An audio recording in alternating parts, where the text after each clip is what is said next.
꼬꼬독 꼬리에 꼬리를 무는 구독 김민식입니다. 여러분 항상 이 배워야지 생각만 하다가 어렵다는 이유로 배움을 미룬 적이 있으신가요? 저 같은 경우는 경제 공부가 좀 그랬던 것 같아요. 어디서 어떻게 공부해야 될지 막막할 때 추천하고 싶은 책이 한 권 생겼습니다. 기초적인 개념과 핵심 지식을 아주 쉽게 이야기해 주듯이 설명해 주는 그런 책. 세계 경제가 만만해지는 책.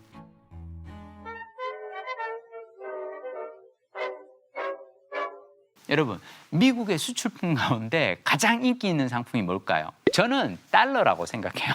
제가 아르헨티나 여행 갔을 때는요, 암달러 상에서 환전을 하면 우와, 달러 100달러 갖다 주면 그 나라 돈 어마어마하게 줍니다. 왜 그러냐면 아르헨티나 통화는 인플레가 심해요.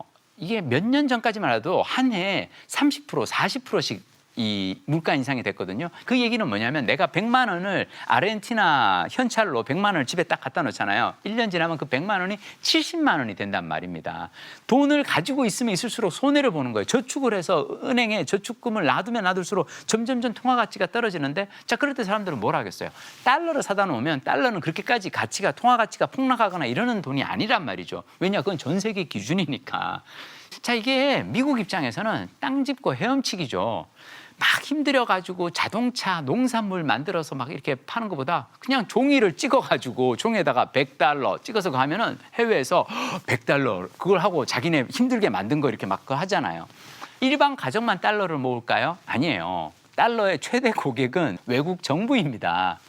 전 세계 중앙은행 가운데 3분의 1 정도가 주요 준비 통화로 달러를 보유한다. 미국은 세계에서 가장 인기 있는 화폐를 지닌 덕분에 오랫동안 많은 이익을 누렸다.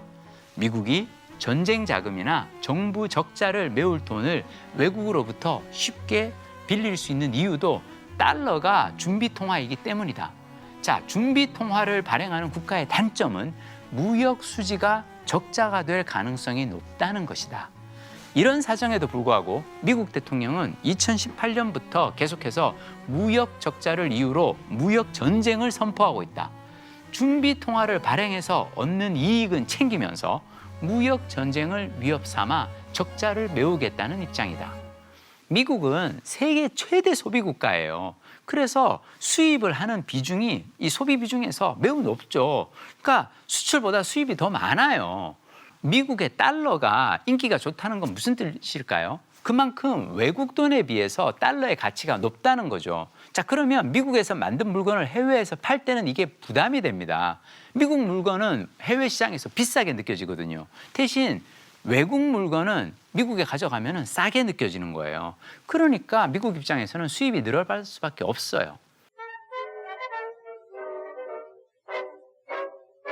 트럼프는 장벽주의자죠. 멕시코와 미국 사이에 이 장벽을 쌓아서 이민을 막자는 주장으로 미국 노동자들의 환심을 사서 대통령에 당선되었죠. 야, 근데 생각해보면 그런 장벽을, 그 커다란 그 대륙에 장벽을 쌓는 게 가능하겠어요? 자, 이민자가 오는 걸 막기는 어려우니 대신 무역 장벽을 쌓아서 수입품이 들어오는 걸 막으려고 합니다. 자, 애초에 무역 수지 적자는 외국 기업의 덤핑이 문제가 아니라 준비 통화를 가진 미국이 안고 가야 할 부담인데 말이죠. 자, 근데 트럼프 대통령 주위에 이걸 설명해 주는 경제학자가 없을까요? 있을 거예요. 자, 트럼프가 이걸 모를까요? 알 거예요. 중요한 건 이걸 미국 국민이 모른다는 거죠. 그냥 그들에게 이민자가 문제야. 야, 물건을 싸게 파는 중국이 나쁜 거야. 라고 하는 선동이 먹혀드는 거예요. 자, 저자는 시민들이 경제를 더 잘 알아야 진정한 민주정치가 이루어진다고 말합니다. 그러니까 이 저자가 세계 경제 흐름을 아주 쉽게 설명하는 책을 쓴 이유가 바로 이거예요. 우리가 경제에 대해서 알아야 진정한 민주정치가 이루어진다는 거예요. 모든 시민들이 다들 제대로 된 정보를 알고 있을 때만이 제대로 된 주권을 행사할 수 있다는 거죠. 미국은 생각해보면 이 경제 불평등이 가장 심각한 나라 중 하나예요. 자, 그렇다면 부자에 대한 대중의 반감이 심하겠죠. 슬프게도 미국 국민들은 오히려 부자를 선망의 대상으로 여기고 부러워합니다. 트럼프만 하더라도 백만장자라는 그 이미지로 인기를 끌었거든요. 막 건물에 커다란 높은 빌딩에다가 트럼프 타워, 트럼프 월드 이걸로 사람들이 막 우와. 이거는 가난한 사람들의 시선을 바깥으로 돌리는 거예요. 당신이 가난한 건 부자들이 너무 많이 가져가서 그런 거 아니야. 주위를 둘러봐봐. 히스패닉 이주자들 있지. 걔들이 네 알바 자리 빼앗아가서 그런 거야. 당신네 회사 이번에 공장 문 닫았지. 그거 중국이 너무 싸게 물건을 수출해서 그런 거야. 나를 대통령으로 뽑아줘. 야, 내가 멕시코하고 미국 사이에 그 대륙에다가 장벽을 쌓고 중국 물건에다가는 막 호되게 비싼 관세를 매길게. 자, 미국 산업의 총알은 이 실리콘밸리의 IT 산업이에요.